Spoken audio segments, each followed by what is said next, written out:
There's hardly anybody in Canada right now who doesn't say what's happened to our society. Whether it be violent protests, whether it's people not wanting to integrate, there's something that's going wrong with Canada. Michael Bonner is an expert at that. He's written many papers about it. He joins me right now because, well, let me first ask, do you agree with me that most people say there's something wrong with the way our society is developing? Yeah, you're right. You're absolutely right.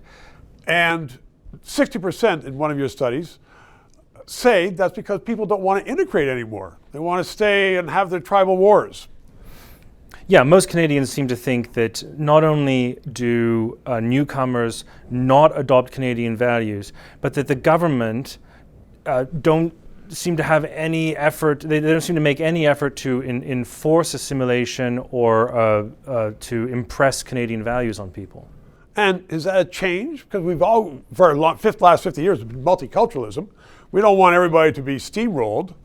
But is there a difference between multiculturalism and not being Canadian at all? I think that the key difference is that the numbers of newcomers are much higher now. You could argue that in the latter half of the 20th century, it didn't really make a huge difference because we weren't seeing the gigantic numbers that were brought in during the Trudeau years. In the Harper era and a little bit before that, the numbers were hovering around 200,000 a year. And when I say 200,000, I mean permanent residents a year.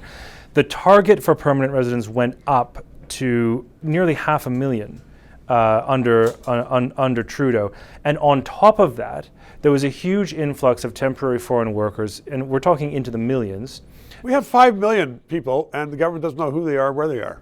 That's also true. Now, some of that number is accounted for by people holding multiple visas, which only complicates the problem.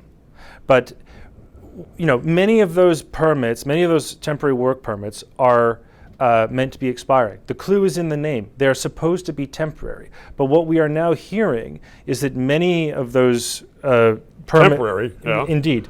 They don't intend to be temporary. They're pursuing, whatever avenues they can to stay. So we understand the government screwed it up in the last 10 years. They did. Quickly, how do we get it fixed? We need to refocus on high skill, high wage immigration. That's number one. Number two, the temporary foreign worker program has to go, except in instances where it is proven to be uncontroversial or helpful, such as seasonal agricultural work or what have you. That's got to go.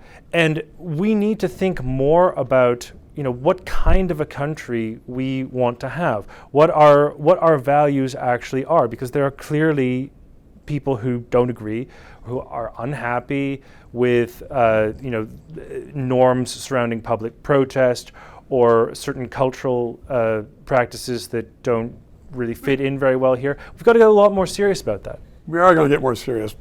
Thank you very much. 3 minutes. To those of you who have subscribed and donated, a heartfelt thank you. You're keeping us on the air.